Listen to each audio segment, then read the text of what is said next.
I would like to thank you for this important and interesting presentation. I have questions for our panelists.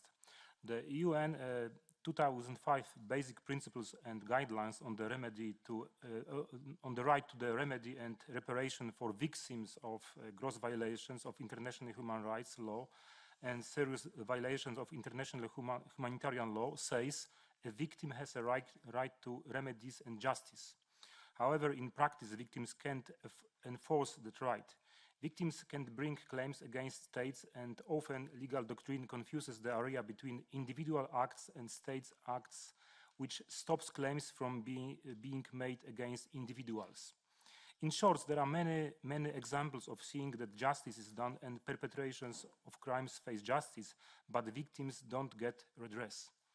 So what can be done to ensure that victims of international human rights violations can firstly seek compensation and secondly bring claims?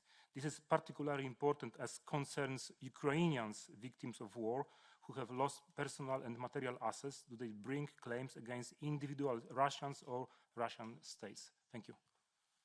I would like to thank you for the presentation and for these two reports. And I have a question. Ahead of this meeting, I looked at the FRI website and saw that the last entry for victims' rights was for a post from 22nd February 2023, over 18 months ago.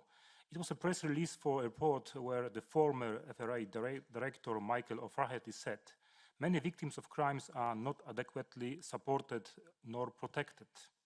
EU countries need to ensure justice is served for all victims in full respect of their rights." I completely agree.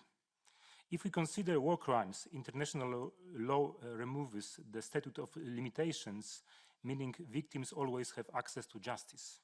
External EU policy is correct in saying that victims must be protected and compensated. However, case law in the EU is full of cases where victims' cases are refused, denying them compensation. Does the director think that there is a danger of double standards, that the EU will advocate for the rights of war crimes abroad, current and historic, but not allow EU citizens to make the same claims? Thank you.